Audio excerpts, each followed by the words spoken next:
It's Philosophy Talk. To function aboard a starship, or in any human activity, you must learn to form relationships. So hard. And of more immediate importance is your ability to work within groups.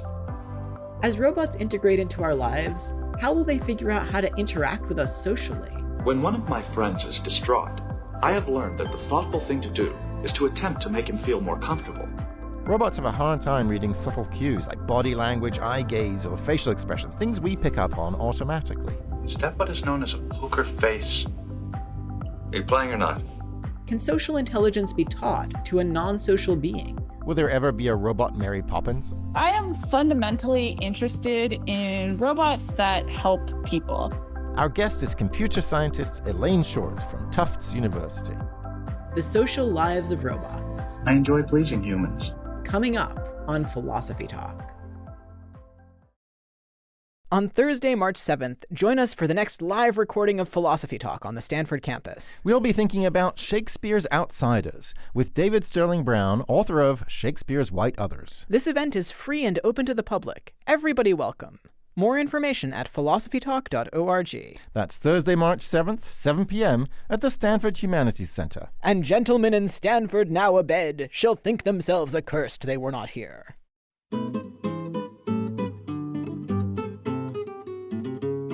Could a robot ever really understand you? Could it at least help your kids play well with others? Would you trust a robot to take care of your child? Welcome to Philosophy Talk, the program that questions everything. Except your intelligence. I'm Josh Landy. And I'm Ray Briggs. We're coming to you via the studios of KALW San Francisco Bay Area. Continuing conversations that begin at Philosopher's Corner on the Stanford campus, where Ray teaches philosophy and I direct the Philosophy and Literature Initiative. Today, it's the first episode in our new series, The Human and the Machine, generously sponsored by HAI, the Stanford Institute for Human-Centered Artificial Intelligence. And we're kicking off the series by thinking about the social lives of robots. The social lives of robots? What are they, hanging out with other robots? Going to robot dinner parties or something? No, although that sounds like a cool party. I hope I get invited. No, the thought is that robots are interacting with human beings more and more, and we are social creatures. So if robots are going to end up assisting us, they'd better learn to read social cues, like knowing what we're looking at, what our facial expressions mean. And they'd also better learn to behave so that we feel comfortable interacting with them. Ah, right. So we're talking about developing socially intelligent robots? Exactly. Okay, I see what you're saying, but I don't see the point. So computers are amazing in lots of kinds of intelligence. They can calculate pi to 1,000 digits. They can let you order pizza with a click of a button. They can show you what you'd look like if your face got combined with an ocelot. I mean, why do we also need them to be our best friend? Well, we're not really talking about computers here, Ray. We're talking about robots. A robot has a kind of body, and it can move around in space. So robots need to be able to perceive and navigate different kinds of environment, and they need to be able to figure out how to behave themselves in those different environments. Sure. Robots are not laptops. I get that. But robots are like laptops. I mean, robotic intelligence is computational. Their behavior is just a result of ones and zeros. How do you get social intelligence out of that? Well, okay, I'm no computer scientist, but I don't know, can't we develop algorithms that allow robots to model and mimic human behavior? Isn't that what machine learning is all about? Yeah, clearly that's the goal, but how are we going to do that? Our social intelligence doesn't just come from manipulating numbers and computing data. We have empathy. We perceive meaning in facial expressions. We just naturally follow each other's eye gaze. Even a newborn baby has more social skills than a robot. Well, sure, okay, socially intelligent robots are going to be very different from human beings. I mean, we are talking about artificial intelligence after all. Haha, so you're admitting that it's never going to be as good as a real human being. Why bother then? Robots already help us deliver packages and weld stuff. Do we really need them to be nurses and teachers? Let's leave those jobs to the real people. I don't know. I think there's all sorts of reasons to be enthusiastic about robot nurses. I mean, look, a ton of nursing work is hugely physically demanding, like, helping people sit up or get out of bed. Human nurses could do other stuff, the stuff where the human touch is really important, and let the robots do all the heavy lifting. Yeah, but if that's all the robot is doing, why does it need to have social intelligence? I mean, why not just work on designing robots that are really good at lifting people out of bed? Well, because patients are individuals. We don't all have the same needs as each other. Let's say your robot's lifting someone out of bed and they feel discomfort somewhere in their body. Look, a really good robot would be able to know that just by looking at them and immediately adjust what it's doing. Okay, so you're saying if robots are going to be interacting with us and assisting us with all these tasks, they need to be able to anticipate our needs based on things like body language. And that's why they need to be socially intelligent? Yeah, exactly. And that's why I'm so excited to talk to our guest this week, Elaine Short, a computer scientist who actually works on designing socially assistive robots. And she's going to tell us how to get social intelligence out of an algorithm? I hope so. In the meantime, we sent our roving philosophical reporter Holly J. McDeed to find examples of how robots are impacting the social lives of humans and other creatures. She files this report. Before we get to the social lives of humans, we'll start with another creature known for sophisticated rituals, complex societies, and brains. Bees. There's so much to learn, and it's just, quote unquote, just an insect. Though I think they almost have 1 million neurons in their brains. Tim Landgraf is a roboticist at the Free University of Berlin. A few years ago, he began using robots to better understand this thing bees do called the waggle dance. It basically looks like the bees shaking from side to side and then turning left and doing that waggle again and turn right. So it kind of looks like a shape of a figure 8. It's not just a dance, it's a way to communicate with other bees where the food is. It's not just, hey, I found food. It's, hey, I found food. It's really good. You got to go that direction and you got to fly that far and then you'll find something there. So he got to work, designing a bee robot that would replicate the waggle dance. But it turns out bees won't listen to just any old robot. In fact, they had a very different reaction. All the things that we tried putting in the first time was kind of attacked. They tried to drag it out. They bite it, and by biting it, they have pheromone that marks those bites, and then it starts that everybody's coming in, bites and nags and drags it away. This work took years. Tim remembers the first time the experiment finally seemed to work. We saw bees actually running after the dancing robot, and they do that in a very specific kind of pattern. And I remember I was freezing. I was like, I don't know what to do. Should I continue here? The thing is, sometimes the bees responded to the dance in the way the researchers wanted. Sometimes they didn't. And why that is it because the robot dance was not nice enough or not good enough? Our desire to use robots to understand bees says a lot about us. Humans are curious and sometimes meddlesome. But researchers are also designing robots to help improve how we interact with each other. Robots offer a unique kind of stimulus. They're odd in that they, in many ways, seem lifelike, but they're not really alive. Brian Scassalotti is a professor of computer science and mechanical engineering at Yale University. He builds robots too, not because he's interested in technology, but because he's interested in understanding people. I'm so happy to finally meet you. I am so excited about being friends. In a study from 2018, Brian brought a robot into the homes of kids with autism spectrum disorder. The robot worked with the child for 30 minutes every day. Its job was to interact with the kids and their caregivers through games and storytelling. Let's pick up from where we left last time. Move each item into its proper box. All the children who worked with a robot showed gains in their social behavior, like they got better at eye contact or initiating communication. So why do children with autism spectrum disorder respond in this way to robots? I thought I had the answer to that 8 times now over the last 2 decades. We've tested 7 of these ideas and they were absolutely false. His guess is that robots don't trigger complex social behavior. When the robot does something, for example, like turn and look at you and make eye contact, you respond very naturally to it. It triggers that social response in you.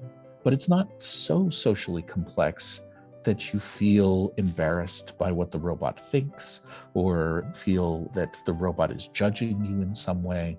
For many of the kids, the robots gave them opportunities to do what they might not be willing to do with another person. That experimental sort of attitude allows them to train that social behavior and then transfer it to interactions with people. And that relates back to his mission, to use robots not to change the physical world, but to help people, like a good coach or therapist might. I think we'll make lots of great memories together over the next 4 weeks. Each day I will have some games to play. I'm really excited to play. Which game would you like to play first today? Now, if only the bee robot and this robot could teach each other social skills, or how to waggle dance. For Philosophy Talk, I'm Holly McDeed. Thanks for that really fascinating report, Holly. I'm Josh Landy. With me is my Stanford colleague, Ray Briggs. And today we're thinking about the social lives of robots. We're joined now by Elaine Short. She's professor of computer science at Tufts University and co-author of more than 20 papers on human-robot interaction, including No Fair, an interaction with a cheating robot. Elaine, welcome to Philosophy Talk. Hi, thank you for having me. Elaine, social robotics is such a fascinating new research area. Can you tell us a bit about how you got involved with it? Yeah, so I actually started out my college career as a biomedical engineering major, and then very quickly discovered that I am both squeamish and hate physics. So I quickly switched into computer science, where I wouldn't have to do any labs with dissections and where I wouldn't have to take any more physics classes. But I am the kind of person that I like hard, interesting problems. And as a computer scientist, I started thinking about, if I have to spend the rest of my career doing something, 30, 40 years, what's the absolute hardest, most interesting problem that I can think of to work on? And social robotics was the thing that I thought would be the most likely to keep me interested for all that time. So, Elaine, for our listeners who might not be familiar with social robotics, can you tell us a little bit about the kinds of things you work on? Yeah, so I am fundamentally interested in robots that help people. And not just help people, but help people without being annoying or frustrating or obnoxious, and that people actually want to use. And that there's a lot of problems that go into that. I think a lot about robots that learn from people, especially people who aren't robotics experts. And I'm really interested these days in getting robots out of the lab and into the world where things are maybe a little bit less controlled and a little bit more, from my perspective, exciting and hard and interesting. So if robots are learning from people, does that conduce to the goal of them not being annoying? I would think that people do a lot of annoying things. There's annoying like a person, and then there's annoying like a broken piece of technology. And I think if my robots could be more annoying like a person and less annoying like when your computer won't connect to the internet, then I would feel pretty good about that, actually. Although, of course, we hope that the robots are also maybe being like a friend and not like, that guy that you can't stand. So what's a good example, Elaine, of a current robot that's helping people out and is more like a friend than a broken toaster? So in addition to, I hope, my robots, I am pretty excited. My postdoc advisor, Andrea Tomas, has a company that does robots that work in hospitals and doing fetching and delivering. But one of the neat things about this robot is that they've put a face on it, because it turns out that people would like to, have that robot be social and be able to interact with people. So that would be an example of a robot that's really out in the world right now, doing useful things for people and doing social tasks. And what about one of your robots? Can you tell us about one of those? Yeah, so we have actually, we'll call them the robot twins, Beep and Boop, who are two instances of the same robot. And we have them in the lab working on being able to learn from people, especially people who aren't experts. So that means being able to learn much faster than normally your typical machine learning algorithms can learn. one of the ways we do that is that robots, unlike computers, can actually interact with the world. So we can have the robots learn some things by interacting directly with the world and learn other things, especially things about maybe preferences that a user might have by interacting with a person. And combining those two sources of information, you can learn a lot faster than you would be able to learn from either alone. You're listening to Philosophy Talk. Today we're thinking about the social lives of robots with Elaine Short from Tufts University. Can robots help children on the spectrum develop social skills? Will they give people with disabilities more autonomy? Could cooperating with a robot make you more cooperative? Welcoming our socially assistive robot overlords, along with your comments and questions when Philosophy Talk continues.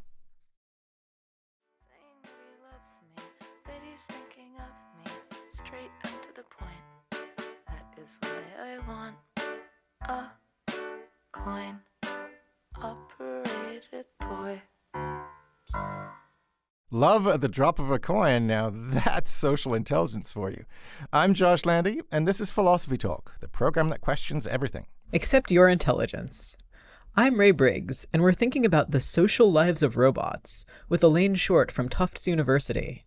Part of our series, The Human and the Machine, sponsored by HAI, the Stanford Institute for Human-Centered Artificial Intelligence. We're pre-recording this episode, and unfortunately we can't take your phone calls, but you can always email us at comments@philosophytalk.org, or you can comment on our website, where you can also become a subscriber and gain access to our library of more than 500 episodes. So Elaine, your research is sounding really cool, but it also sounds really difficult. What would you consider to be the biggest challenge you face in your work? Yeah, so, as you say, social robotics is fundamentally a difficult problem. Like I said earlier, that was what attracted me to it. At a high level, what I have to do is take things like being friendly, everything from how you move your arms to where to look, to what to say, to how to tell what the other person in the interaction is doing and thinking. And I have to explain that to a computer. And if you know anything about computers, you know that computers are all numbers. And in fact, all computers can really do is add, subtract, multiply, divide, compare numbers, move numbers around, and interpret some numbers as meaning that you're supposed to do one of the previous things. And the thing that makes computers impressive is that they can do that 1 billion times a second. So we have to take, all these really hard, complicated things about social interaction, and we have to put it into numbers, into math, into numerical models. So are you really teaching the robot to be socially intelligent? Or is this sort of more like simulating the things that a person does, but having the robot doing them for different reasons? Like, is that a distinction that makes sense in your work? So that's not a distinction that I really make. I am, in some ways, what I'm really interested in at the end of the day is people, what people need, what people want, what people are expecting. And so when we talk about social intelligence for robots, or when I talk about social intelligence for robots, what I really mean is equipping these computers that have bodies, with the models and algorithms that they need to give people what they're looking for, whether that's exactly equivalent to human social intelligence or not. But it does seem like such an enormous challenge, right? Because, as Ray was saying earlier, human beings, we're just sort of lucky. We tend to sort of come equipped with certain capacities to kind of read faces, for example, instinctively and things like that. And every tiny little movement of a facial muscle sort of combines with contextual information, right, in all these myriad ways. And so one little eyebrow raise in this context can mean, I don't know, suspicion, and in that can mean amusement. And how do you program all that in? Well, isn't that great that I have so many years to work on this? Yeah, exactly. It's really hard. And so we often narrow the problem down. So robots are still pretty bad at even things that you might think of as being fundamental to a social interaction. So I have one student who is working on thinking about attention. So how do you tell when someone's paying attention to you? Or if maybe you're in a group of robots, can you work together with the other robots to figure out which robot the person is paying attention to? So that's a pretty well-defined social skill that we're looking for from a robot. And that's typically, I guess, step zero. I'm a computer scientist, so we start counting at zero. Step zero of building social intelligence in a robot is to narrow down which part of the problem you're really looking at. What about cases of sort of companionship, right? I mean, I've read about the Paro robot, that looks like a harp seal and that keeps people company. Has that been successful? I think where it has been successful tends to be in what we would call zoomorphic robots, so the animal robots, somewhat with the humanoid robots. But Paro, the nice thing about Paro is it doesn't set your expectations that it's going to have a conversation with you. Right. As soon as you put a face on a robot, it's got eyes, it's got a mouth, it maybe looks a little bit like a person. People start expecting that it's going to be, talking to them. And then it could be a little disappointing if it turns out that it's basically running your standard voice assistant, whose names we can't say or will wake up everybody's phones. It's basically operating at that level from a conversational perspective. So, I think, the place where that's the most successful is with those sort of cute, fluffy robots. Those are great for the kind of companionship piece. But there's still a lot of work to be done before we have humanoid robots that you would really want to be your companion any significant amount of the time. So it sounds like one of the big things about social robots is managing the human being's expectation. Is one way to make robots more social just to cue the people around them to respond to them in ways that they can handle?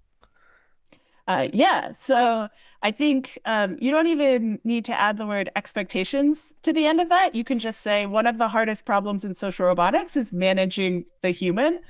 That is a big problem. People will do fascinating things. And yeah, a lot of what we think about is making sure that people are going to interact with the robot in ways that it expects. And by expects, I don't mean that the robot is, having some kind of deep thoughts. I mean, what it's programmed to do. In a lot of the work, I think about the richness of the interaction best comes from humans. If you want to have a rich, interesting interaction where a lot of different things get said, robots aren't great at that unless you spend a lot of time writing scripts. And I don't know if you can imagine a computer scientist trying to write dialogue, but it doesn't work very well. But humans are great at coming up with lots of, creative, interesting things, creating that, like I said, richness. And so letting the richness come from the humans and let robots do the kinds of things they're good at, but while really trying to understand what's happening with the humans and trying to have enough social intelligence that they don't come across as being, obnoxious or annoying. That I think is the sweet spot for me right now. You're listening to Philosophy Talk. Today we're thinking about socially intelligent robots with computer scientist Elaine Short from Tufts University. So Elaine, I want to hear more about surprising things that humans do with robots. Do you have any stories about curveballs you've encountered in your lab or out in the world? Yeah, so I guess the most recent example, or a recent example, is I had a robot actually out in a public space in a building, in the atrium of an engineering building, and someone came up to the robot and saw the on-off switch on the robot's arm and flipped it off because they said they flipped the switch off, to be clear. And I guess they just saw a button and wanted to know what it did. And this particular robot, because of the way the software was configured and some quirks of the computer that was running the robot, that actually crashed the entire robot, and we had to turn the whole thing off, turn the whole thing back on, and basically restart everything. So that's one example I like to use. I just love it that the problem with human-robot interactions is the humans. It makes perfect sense. Elaine, we have a couple of emails from listeners. One's a comment, one's a question. The comment's from Susan in Palo Alto. Susan says, I am old and, funnily enough, not threatened by robots, primarily because we have so much to do in this world, we actually need them and should be forming alliances. For example, at USC, in their robotics division, scientists have taught robots how to lead sessions for elders who experience deficits from strokes to do their repetitive exercises. What a boon. That's a great comment. Thank you, Susan.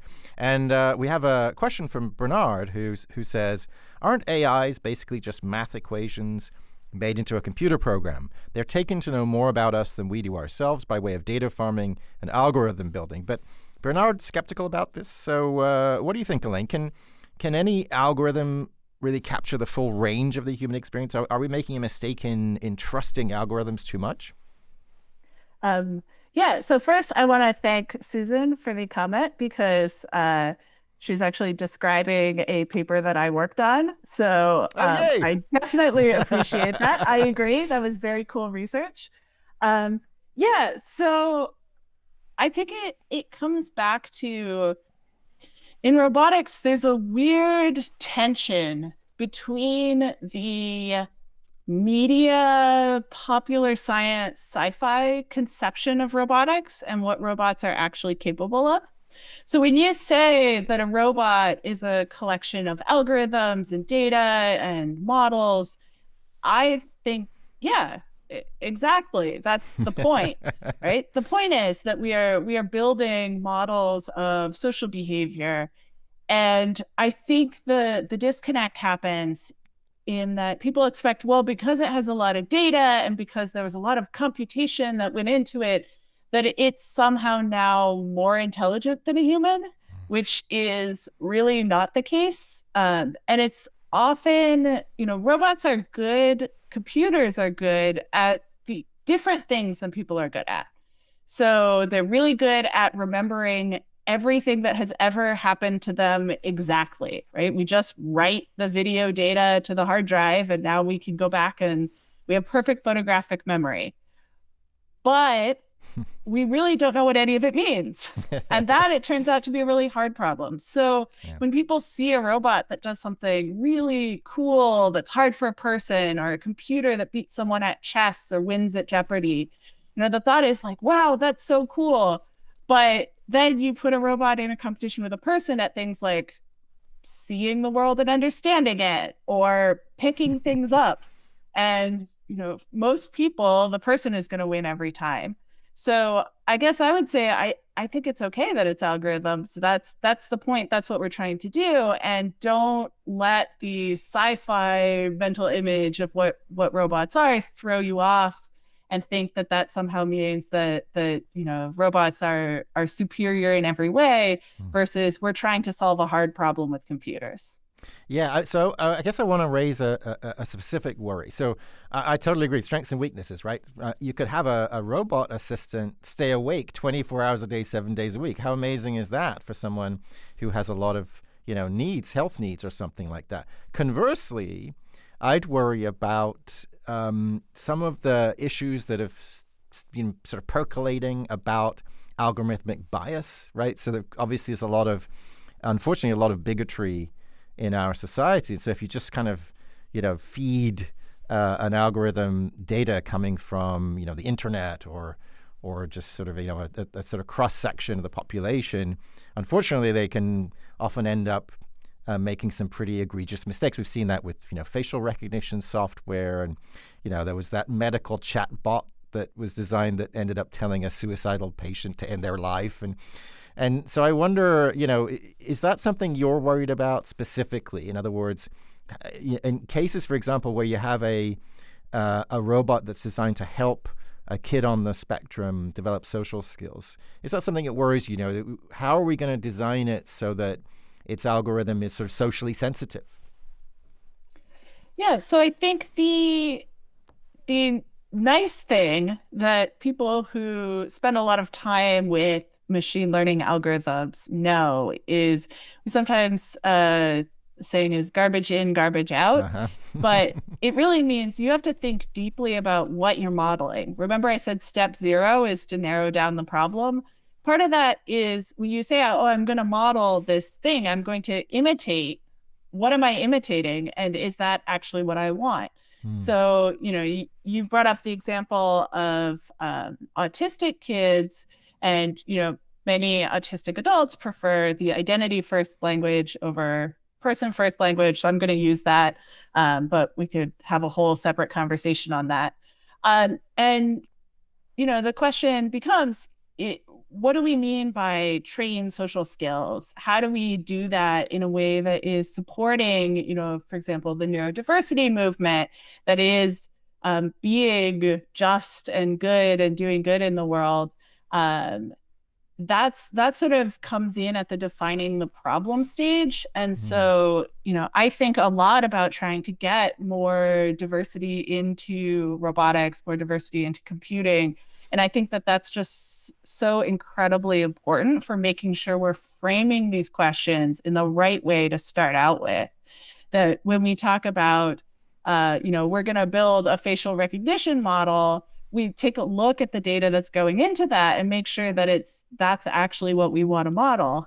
We take a look at when we say, here's how you treat people, we make sure that what we're imitating isn't already, biased or otherwise, bad or problematic. So I think that is part of the research problem, and that happens much earlier than you might think. You're listening to Philosophy Talk. Today we're thinking about social robotics with Elaine Short from Tufts University. Would you want a socially intelligent robot in your home? Would it keep you company and improve your mood?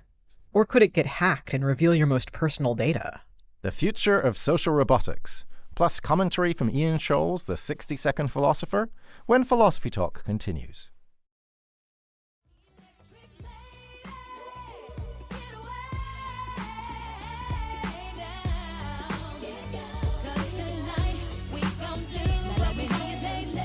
Can socially intelligent robots help us do what we want to do? I'm Josh Landy, and this is Philosophy Talk, the program that questions everything. Accept your intelligence. I'm Ray Briggs. Our guest is Elaine Short from Tufts University, and we're thinking about the social lives of robots as part of our series The Human and the Machine, sponsored by HAI, the Stanford Institute for Human-Centered Artificial Intelligence. So, Elaine, you were saying earlier that, social robotics are still very much in their infancy, and I can't wait to see all the things you're going to discover in your career. What's the most exciting thing we can look forward to in the next 10 to 20 years? Yeah, so I think in the 10 to 20 year range, I'm really excited about all of the robots that are going out into the world. Used to be maybe you had a Roomba, but now we're talking about everything from robots doing deliveries in hospitals to robot cars that are driving themselves. And that creates so many more opportunities for interaction with people. And I think we're going to start seeing more and more social intelligence, more intelligence about people and their expectations from these real world robots that are out doing things that make our lives better. I think one of the cool things about being in social robotics, and also maybe one of the challenging things, is if I do my job right, then you will not even necessarily notice that I did my job right. You'll just think, wow, that's a really great robot. It really understands me. I love the promise of more chore bots that just do our chores so efficiently that nobody even has to worry about it. But I also worry a little bit about robots that are sort of cuddly yet dangerous. So I'm thinking about things like, so the Boston Dynamics dog is extremely cute. And also it could be used as a military weapon and a cute murder weapon. And that seems sort of less encouraging. So do you worry about sort of potential for social robots to do bad social things as well as good social things? I think you run this risk with a lot of different kinds of technology. I think it is important to make sure, like I was saying earlier, as a researcher, as someone who cares about doing ethical work, that your robots and your designs, as much as possible, have built in that they aren't doing harm, or at least they're avoiding harm as much as possible. I'm not sure the problem of a cute, cuddly social robot that then turns out to I don't know, do something terrible is all that different from any other kind of product safety problem. I think the most likely way actually these social robots are likely to harm someone isn't, I nefariously programmed this robot to do something bad. It's more likely like, oh, I didn't check the wires correctly and now it's overheating and it caught on fire. So I think that's maybe for in the near term, the more likely problem. I think the, bigger question of, if we give these robots social intelligence, can they somehow infiltrate our lives and do terrible things? It's something people are thinking about. So there's actually research from another lab at Tufts that looks at the ways that interacting with a social robot can cause people to give up their security question answers. Mm-hmm. So that would be an example. But, we already have artificial intelligence that does that. It's just, little Facebook polls and whatever, or hacking huge companies and just getting password lists. So I think it introduces some new kinds of problems, but it also just is another place where we need to be thinking about the kinds of things that we're already thinking about in tech ethics. Yeah, and I see the distinction between sort of intended harms, or harms that are at least kind of important to the person designing the robot, versus harms that are completely accidental. Do you think that there are like special risks of accidental harms that are particular to social robots? Well, I think you've earlier already identified one of the biggest ones, which is if you have a model that's trained off of biased data, then you create robots that have bias. We do sometimes think about, there's interesting emotional harms that social robots can unintentionally inflict. For example, if your Roomba is really lovable and then it breaks and you have to send it in for repairs, that's actually pretty upsetting to people when their beloved home robot is broken. And if there's one thing about robots, it's they break a lot.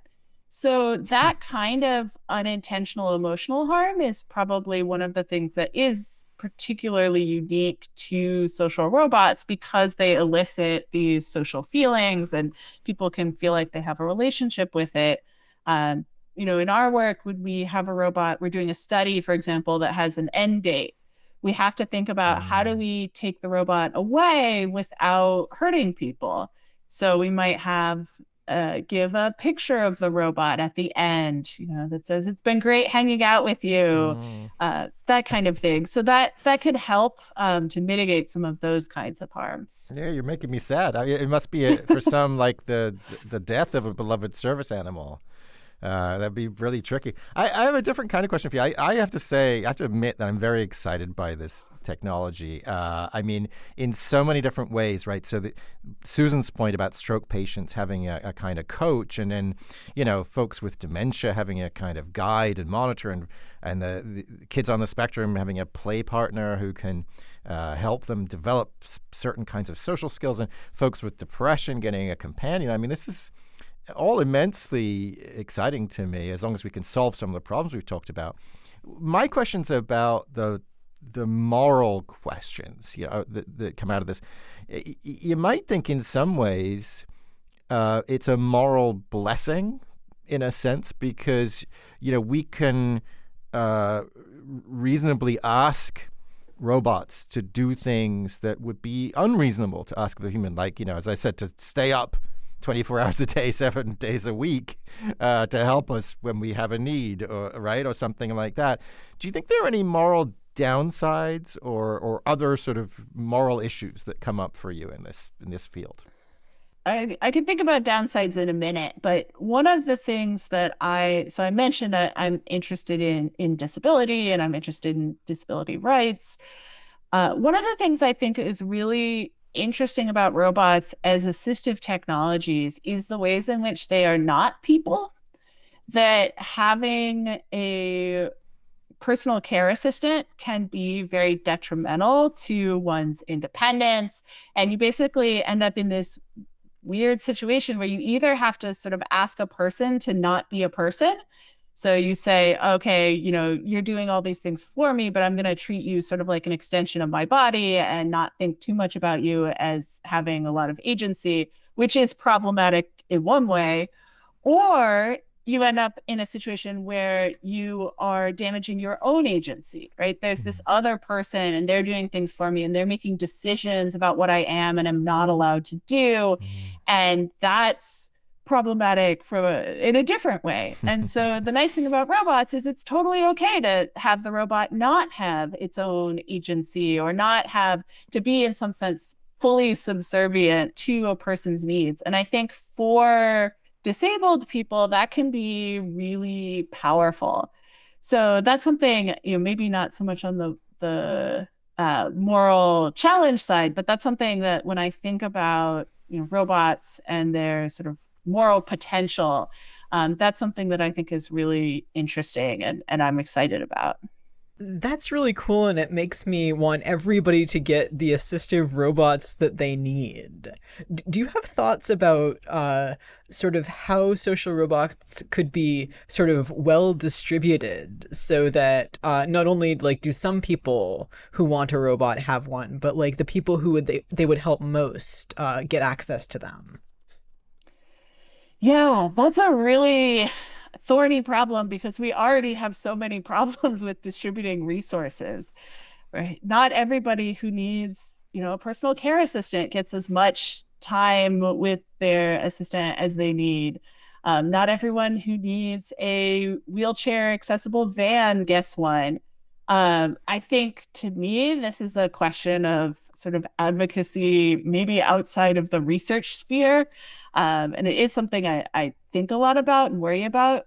Our robots are at the moment very expensive. They've been getting cheaper rapidly, but the bigger robots, especially if you want an arm, and especially if you want an arm that can do something, those can be running tens of thousands of dollars to even, one or $200,000. And that's just not accessible from a financial perspective for most people. So I think on the technical side, we keep trying to make the technology better and cheaper and more available. And then, on the policy advocacy side, we advocate for people to get the things that they need, whether that is some kind of robot assistance or everything else that a person needs to live their best life. I have one more question, which is somewhat frivolous. I'm a big fan of The Hitchhiker's Guide to the Galaxy, and in that sci-fi, they imagine robots with genuine people personalities, right? So you have a computer that's overenthusiastic and one that's the world's biggest pessimist. Do you imagine, in 20 years, 30 years, that it's kind of in the ideal state that these robots would have different personalities and they would be kind of matched to different kinds of folks who have different needs and preferences? Yeah, so I guess the serious answer to that is that there's a lot of researchers in social robotics in my field who do think about personality and how you give a robot personality and how different robot personalities might match with different human personalities. The other answer I have, or the other maybe comment I have, because you talked about sci-fi, is I'm not a huge sci-fi person. I think that can make me in some ways a better roboticist because I am less disappointed by real robots than people who've been raised on the sort of sci-fi robots on your C-3PO. Even R2-D2 has a level of social intelligence that we are not at with real robots. And when you talk about sci-fi robots, they often end up being these like stand-ins for people, either stand-ins for people with marginalized identities. That's actually the original play where the word robot comes from. They use robots in that way. It's a stand-in for the working class. Or there are these kind of weird thought experiments on what makes us human. What if you had a person with no emotions? Would they be human? And that's really fundamentally different from how real robots are. And so when you talk about robots with personality, if you mean, are we going to have robots that behave in different ways? Yeah. Are we going to have robots with personalities like human personalities? Probably not exactly. And, the more people expect that, sometimes it makes my job harder. All right, I'll try and lower my expectations. But on that, I want to thank you so much for joining us today. It's been a fantastic conversation. Yeah, my pleasure. Our guest today has been Elaine Short, professor of computer science at Tufts University and author of more than 20 papers on human-robot interaction. So, Ray, what are you thinking now? Well, I think that was a really great sales pitch in a lot of ways for social robots. But I still, I don't expect them to be our friends. Like we were talking about, AI can be really biased. So you have sentencing algorithms give a longer prison sentence to black defendants than white defendants. And I wouldn't be friends with a racist person, so why would I want to hang out with a racist algorithm? Yeah, and I'm super encouraged to hear Elaine talk about just that, right, and about the work that's being done by the experts to try to solve those problems. It's our fault as humans, right? We've been feeding the algorithms bad data. We don't have to keep doing that. Yeah, so how can we do better? Well, it turns out there's actually going to be an HAI event on that very topic. And it's free and open to the public wherever you are. So everyone welcome. It's on Wednesday, November 17th at 9 a.m. Pacific time. For more information, go to hai.stanford.edu/events and look for the virtual workshop on data-centric AI. We're going to put links to that and everything else we've mentioned today on our website, philosophytalk.org, where you can also become a subscriber and gain access to our library of more than 500 episodes. And if you have a question that wasn't addressed in today's show, we'd love to hear from you. Send it to us at comments@philosophytalk.org, and we may feature it on our blog. Now, sometimes social but never robotic, it's Ian Scholes, the 60-second philosopher. Ian Scholes. Robots are surprisingly diverse, at least in pop culture. We have shy robots, robots from the future that want to kill us, handy butler robots, robots that perform surgery, fun little robot pals, sex toy robots. Also, there are many stories and movies about robots who want to become human, variations on the Pinocchio theme, I guess, except robots in these stories, at least, either turn out to be more human than human or more psychopathic. Or they're all powerful, like Gort and Day the Earth Stood Still, tolerant of humans, unless we step out of line. In which case, well, what's one less planet, really? It's like melting a hailstone in a summer storm. There are tropes. Robots are superhuman in some ways, strength, intelligence, but all too human in others, usually self-image. They can't have meaningful sex or appreciate food. This often leads to robot bitterness or sadness, like that movie AI, the weird amalgam of Stanley Kubrick and Steven Spielberg, that offered the incredibly depressing story of a little boy robot who just wants love and winds up being unhappy underwater for eternity. Spoiler alert. Wait, he's saved by aliens at the end, kind of. Hooray. Robots often exist, again at our cultural whim, in roughly the same place migrant workers do. They're there to do the chores we can't or won't do. Pick crops, serve drinks, drive cars, walk in space, walk underwater. We have robocalls. We don't think of those calls as robots, but they are, and they know how to push our buttons. Help the Wounded Police Officer Fund, for example. Robot does not care, but knows how to make us care, or at least make a donation to the fund, or to pay attention to the expired warranty. Not to mention Siri and Alexa, or Roomba, another robot vacuum cleaners that patrol the house on their own. iRobots, the company that makes Roomba, according to Wikipedia, also makes little tank drones. AI apps that can control robot swarms, whatever that might mean. All-terrain rescue and firefight vehicles designed to avoid all obstacles. Reconnaissance robots that run underwater. And miniature robots, little tiny robots designed to boost radio communication in battle zones. Whee! Despite all that, killer robots from space or the future are rapidly becoming passé. Bye-bye, Terminator. We are clearly being prepared for a new world in which all the jobs will be done by robots. Only there might not be enough humans left because we didn't have the sense God gave a goose and refused to take the vaccination that would have saved our life in the last pandemic. So now the robot vacuum cleaners roam sadly alone in a dust-free house. But robots will be programmed to do something about their loneliness. So maybe in the future, they'll come up with artificial humans to keep them company, just to have somebody to robocall about that expired warranty, even though nobody's actually driven a car since 2076. Robots did that for us, and we never went anywhere anyway. On the other hand, maybe, hello, Robo-Mom. She will be our algorithmically intuitive guide to the brave new immersive meta world promised by Mark Zuckerberg. We just put on the headsets and carp about vaccinations and liberty as Mama Bots stuff us with nutrients from Amazon. That's the dream. But I suspect that most robots, however, will never step into meta world. That's the domain of Zuckerberg, and to tell the truth, robots are a little bit afraid of the guy. They think he's a robot in denial. Oh, if true, I gotta go.